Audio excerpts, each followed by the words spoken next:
အားလုံးပဲမင်္ဂလာပါကျွန်တော်တို့ဒီနေ့ Premiere Pro မှာဒီကိုယ့်ရဲ့လုပ်ငန်းတွေပဲဖြစ်ဖြစ်ကိုယ့်ရဲ့ဒီသင်တန်းတိုညာလေးတွေပဲဖြစ်ဖြစ်ကျွန်တော်ကဒီလိုမျိုးလေးတွေ logo လေးတွေလုပ်ပြီးတော့စာလေးတွေဆိုရင်လည်းကျွန်တော်တို့ PNG လုပ်ပြီးတော့ဒီလိုလေးတွေဖန်တီးလို့ရပါတယ်နော်ဒါဆိုရင်ကျွန်တော်တို့မှာပထမတစ်ချက်ဖွင့်ကြည့်မယ်ဒါလေးတွေပေါ့နော်ဒါကိုယ့်ရဲ့ဒီ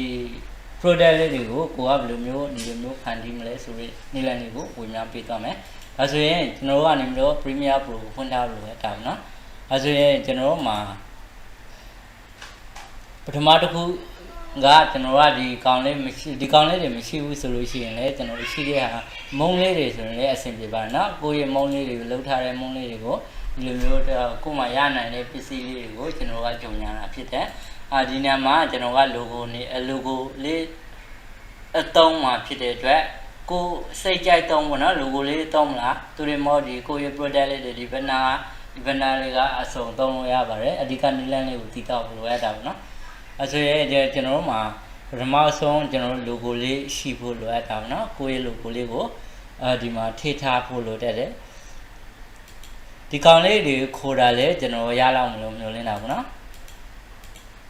ပထမဆုံးကျွန်တော်ကဒီဘက်မှာဒီ project လေးတစ်ခုတည်ဆောက်လိုက်မယ်ပြီးတော့မှကျွန်တော်တို့ဒီကောင်လေးတွေကိုဘယ်လိုမျိုးထည့်မလဲဒါ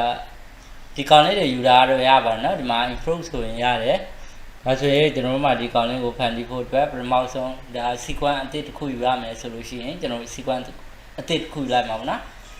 new item တွေကိုသွားပြီးတော့ကျွန်တော်တို့ sequence ဆိုပြီးတော့ခေါ်လိုက်မယ်အဲ့ဒီခါမှာကျွန်တော်ကနေပြီးတော့ဒီမှာနာမည်လေးတစ်ခုပေးမယ် logo ဆိုပြီးတော့ပေးလိုက်မယ်နော်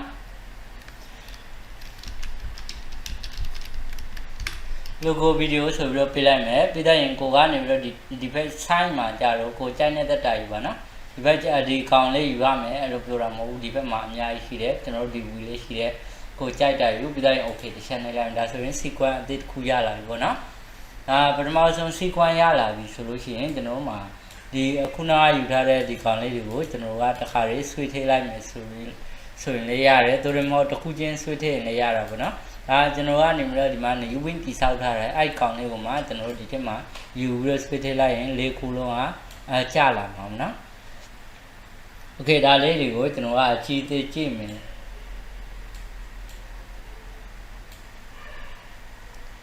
okay ဒီကောင်လေးကစက္ကန့်လေးကဘယ်လောက်ရှိမလဲဆိုလို့ချင်း၄စက္ကန့်လောက်ရှိတာပေါ့နော်ဒီကောင်လေးကိုကနေပြီးတော့ဘယ်နှစက္ကန့်ယူမလဲအများကြီးကြာသွားရင်မကောင်းဘူးเนาะတစ်ခုကိုကျွန်တော်က20စက္ကန့်လောက်ပဲလိုက်မယ်ပြီးတော့ရှုံလိုက်မှာပေါ့နော်ပြီးရဒီကောင်လေးတွေကိုဒီမှာ switch ထည့်မယ်အခုလုံးကိုကျွန်တော်တို့အတူတူထားလိုက်ပါမယ်နော်ပြီးတော့ရင် video track တယ်မရှိတော့ဘူးဆိုလို့ရှိရင်ကျွန်တော်ကဒီမှာ right click နှိပ်ပြီးတော့ adapt track ဆိုတဲ့ကောင်ကိုတစ်ချက်နှိပ်လိုက်မယ်အဲဆိုရင်ဒီ video လေးကကျွန်တော်ညီပြီးတော့ရသွားမှာပေါ့နော်okay ညီသွားပြီဆိုမှကျွန်တော်ကဒီကောင်လေးတွေကိုတစ်ခုချင်းဆွဲထောက်ထားမှာပေါ့နော်အဓိကတိဆောက်မှာကကျွန်တော်ကဒီကောင်လေးတွေမှာ right click တစ်ချက်နှိပ်မယ်ပြီးတော့ next ဆိုပြီးတော့ကျွန်တော်တို့တိဆောက်လိုက်မယ်ပြီးတော့ကျွန်တော်ကဒီကောင်လေးကို next one ဆိုပြီးတော့ပြလိုက်နော် NES ဒီ next one ဆိုပြီးတော့ပြလိုက်မယ်အဲဆိုရင်ဒါဒီကောင်လေးကဒီခုနကမြင်ရတဲ့အတိုင်းတာမဟုတ်တော့ဘူးเนาะဒီလိုမျိုး sequence လိုပုံစံမျိုးဖြစ်သွားပြီအဲ့ကောင်လေးကိုမှကျွန်တော်ဒီ next ပုံစံလေးတွေဒီပြတဲ့ဒီဘက်မှာကျွန်တော်ဒီကောင်လေးကိုလေကျွန်တော် click နဲ့ပြတဲ့ next ကောင်လေးတွေကကြတော့ကျွန်တော် NES ဒီ next 2ပေါ့နော်အကောင်လုံးဒီကောင်လေးတွေကိုလေကျွန်တော်လုပ်လိုက်ပါမယ် next 3ပြတဲ့ဒီကောင်လေးမှာ next 4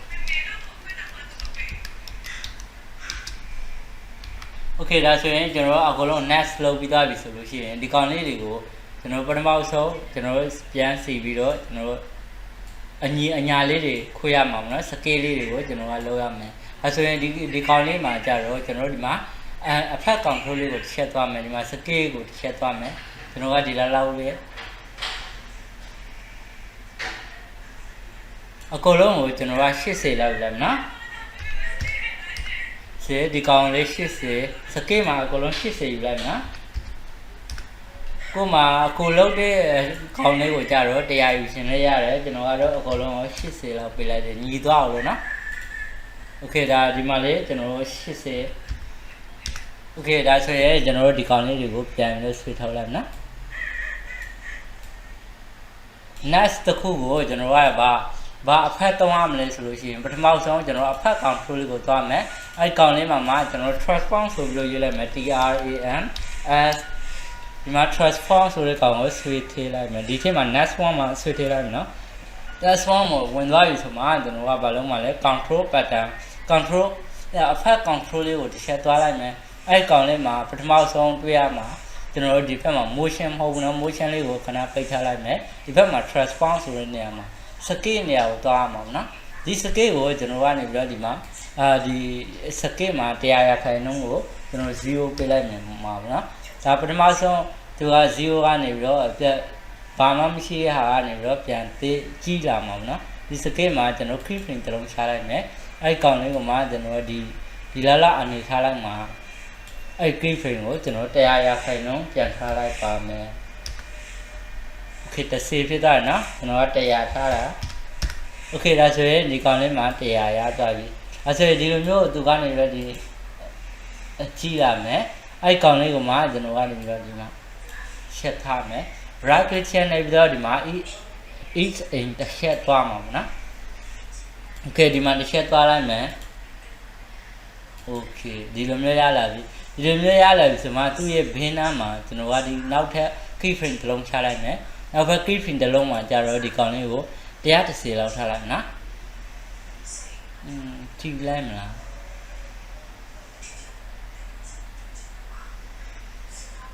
80လောက်ပြန်ထားကြည့်လိုက်မယ်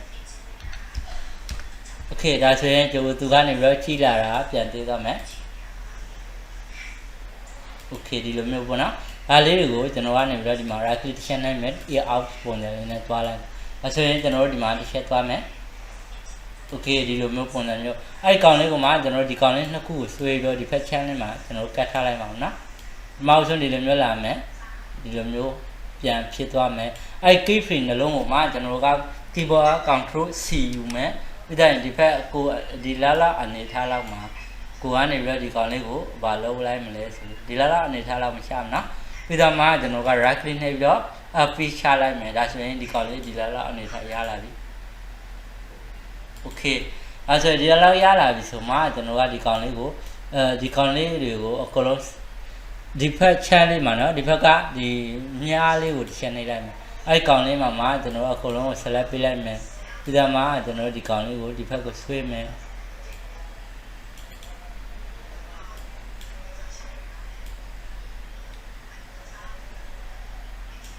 Okay ဒါဆိုရင်ကျွန်တော်တို့ခုနကလိုပဲတစ်ချက်ရောက် run ကြည့်လိုက်မယ်နော်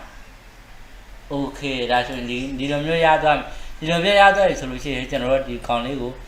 ပြန်တိတ်မှာပေါ့နော်ပြန်တိတ်မယ်ဆိုလို့ရှိရင်သူ့ကိုကျွန်တော်တို့ဒီမှာ keyframe တစ်လုံးချလိုက်မယ်ဒီ keyframe လေးမှာကြာတော့ကျွန်တော်တို့0ပြန်ထားလိုက်မယ်နော်ပြန်ဖြောက်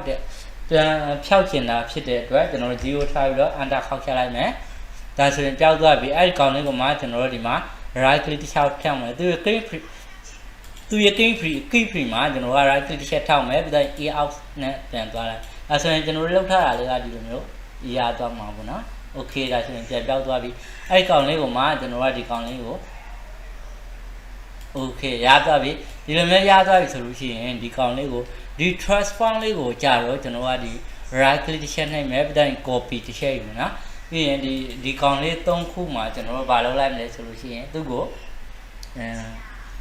ဒီကောင်လေး3ခုလုံးကို select ပေးမယ်keyboard က shift key လေးကိုနှိပ်ထားမှာနော်ပြီးတော့ရင်ကျွန်တော်တို့ဒီကောင်လေးကိုအကုန်လုံးပေးလိုက်မယ်အဲ့ဒီကောင်လေးကိုမှကျွန်တော်ကဒီမှာ right click ထောက်မယ်ဒီမှာ right click ထောက်ပြီးတော့ကျွန်တော် piece ချလိုက်မှာပေါ့နော်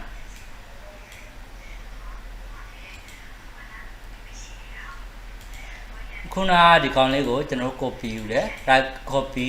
ပြီးတော့မှကျွန်တော်တို့သူတို့3ခုလုံးကိုကျွန်တော်တို့ဒီမှာရှာတယ်ပြီးတော့ control V ဒါဆိုရင်အကုန်လုံးဝင်သွားပြီနော် keyframe လေးတွေ Okay ဒီမှာတစ်ချက်သွားကြည့်လိုက်လို့ရတယ်ထောက်ပြီးတော့ဒီမှာအကုန်လုံးဝင်သွားပြီနော်ဒီကောင်လေးမှာလည်းကျွန်တော်ဝင်သွားပြီဒီကောင်မှာလည်းဝင်သွားပြီဒါဆိုရင်သူတို့3ခုလုံးကိုကျွန်တော်ထပ်လိုက်ဒီမှာတစ်ချက်သွားလိုက်မယ်ဒါပြန်ပြောက်သွားမယ် Okay ဒါကောင်လေးဒီကောင်လေးတွေရသွားပြီဆိုလို့ရှိရင်ကျွန်တော်ပြန်စီရမှာပေါ့နော် Okay ဒီလာအနေထားမှာကျွန်တော်ကပြန်စီမယ်ဒီလာလေး အဲဆိုရင်ကျွန်တော်ကနေပြီးတော့ပြန်ပြီး run ကြည့်မယ် okay ဒီလောက်လေးမထားချင်ဘူးဆိုလို့ရှိရင်သူ့ကိုဒီလောက်လေးအနည်းနည်းလောက်ရှေ့ကိုတိုးလိုက်မှာနော် okay ဒီကောင်လေးတွေလေကျွန်တော်တိုးလိုက်ပါမယ်ကောင်လေးကလေးကျွန်တော်တိုးလိုက်မယ်လိုအပ်တာလေးတွေကိုယ့်အကူချိန်ရမှာနော် okay ဒါဆိုရင်ဒီကောင်လေးကိုတစ်ချက်တောက်ဖွင့်ကြည့်မယ် okay ဒီလိုမျိုးလေးပေါ့နော်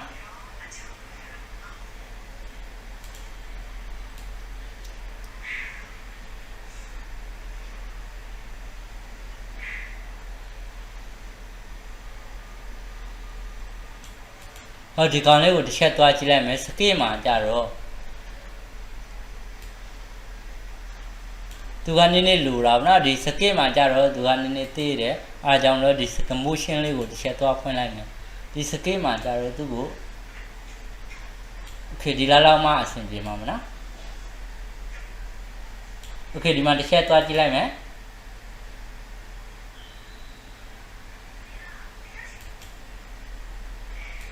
โอเคဒါဆိုရင်အဆင်ပြေသွားပြီဆိုလို့ရှိရင်သူ့ကိုကျွန်တော်ကနေပြီးတော့ဒီမှာဒီကောင်လေးကိုအကုန်လုံးကိုပေါင်းပြီးတော့မလုပ်လိုက်မလဲဆိုလို့ရှိရင်ကျွန်တော် NAS လောက်အောင်ပါမနော်ဒီကောင်လေးကိုအကုန်လုံး select ပေးတယ် right click တစ်ချက်နှိပ်တယ်ပြီးတော့ရင်ဒီမှာ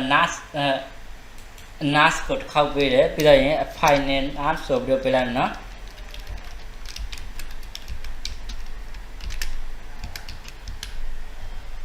ဖိုင်နာဆိုလို့ပြလိုက်မယ်ဒါဆိုရင်သူကတကြောင်လေးဖြစ်သွားပြီအဲ့ဒီကောင်လေးကိုမှကျွန်တော်တို့ဒီမှာဒီကောင်လေးမှာအယောင်ဖြည့်ကျင်တယ်ဆိုရင်လည်းရပါတယ်เนาะဒီဘက်မှာကျွန်တော်တို့ဒီမှာproject ကိုတွားလိုက်မယ်အဲ့ဒီကောင်လေးမှာဒီမှာဒီကောင်လေးမယ်ပြီးသွားရင်ကျွန်တော်တို့ adjustment layer ကိုတစ်ချက်နှိပ်ပါဘောเนาะ adjustment layer မနှိပ်ရှင်လေကျွန်တော်တို့ဒီဘက်ကဘာကိုတွားလို့ရလဲဆိုလို့ရှိရင်ဒီဘက်မှာဖိုင်တွေကိုတွားလိုက်မယ်ပြီးတော့ရင်ဒီဘက်မှာnew ပေါ့နော် new မှာကျွန်တော်တို့ last 3 type တဲဆိုတဲ့ကောင် share သွားလိုက်မယ်ဒီဘက် share မှာကြတော့ကျွန်တော်တို့ဒီမှာသူ့ကိုဒီဘက် share ကကျွန်တော်လေးတောင်းဒီကောင်လေးနဲ့ rectangular tool လေးနဲ့ကျွန်တော်တို့အပြည့်စုလိုက်မှာပေါ့နော် okay အဲ့ဒီကောင်လေးမှာကျွန်တော်အယောင်ရွေးလိုက်မယ်ပြီးတော့ကိုကြိုက်နှစ်သက်တဲ့အယောင်ဒီဘက်မှာတွားရွေးလို့ရတယ်ဒီမှာ share နှိပ်လိုက်မယ်ပြီးတော့ရင်ဒီကောင်လေးပိတ်လိုက်လို့ရတယ်နော်ပိတ်လိုက်ပြီဆိုလို့ရှိရင်သူ့ကိုဒီဘက် share မှာ switch ထိလိုက်ရင်ကျွန်တော်တို့ရပြီအဲဆိုရင်ခုနကတော့ပဲ run ကြည့်မယ် okay တကယ်လို့ဒီလိုမျိုးမ run ချင်ဘူးဆိုလို့ရှိရင်လေကျွန်တော်ကဒီမှာဗီဒီယိုတစ်ခုခုဆွဲထည့်လိုက်ရင်လည်းရပါနော်ဒီမှာကျွန်တော်ဗီဒီယိုလေးတစ်ခုယူလိုက်မယ်ကျွန်တော်တို့ကလောက်ထားတဲ့ဒီကောင်လေးကိုဗီဒီယိုလေးတစ်ခုယူလိုက်မယ်နော်ဒီဘက်မှာပဲကျွန်တော်ထည့်လိုက်မယ်ပြီးတော့ right click နှိပ်မယ်ပြီးတော့ရင် import ပြီးတော့ရင်ကျွန်တော်ကဒီဘက်မှာဗီဒီယိုလေးတစ်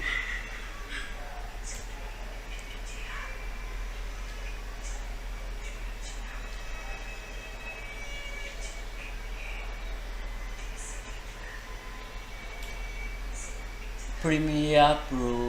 ဒီဘက်မှာလောက်ထားတဲ့ဗီဒီယိုတစ်ခုခုယူလိုက်မှာနော်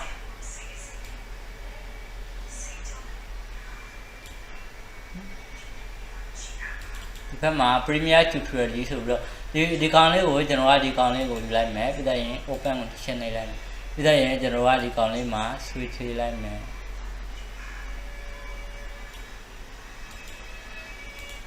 ဒီကောင်လေးမှာ Switch ထည့်လိုက်နေရနော်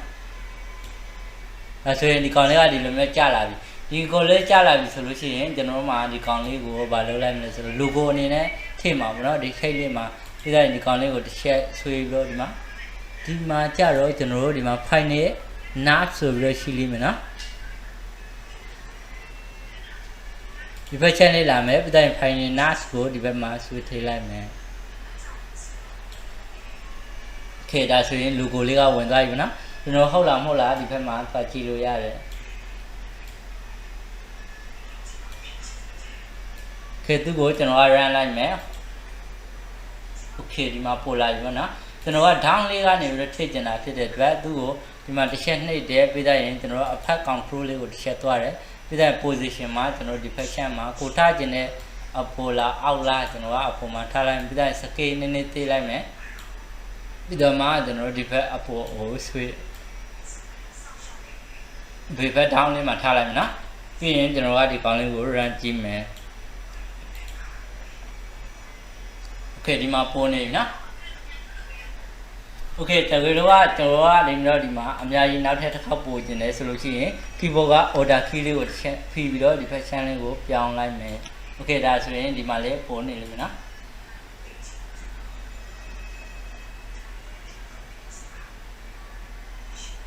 Okay ဒါဆိုရင်ဒီဗီဒီယိုကတော့ဒီလောက်ပါပဲခင်ဗျာအားလုံးအဆင်ပြေကြပါစေကျေးဇူးတင်ပါတယ်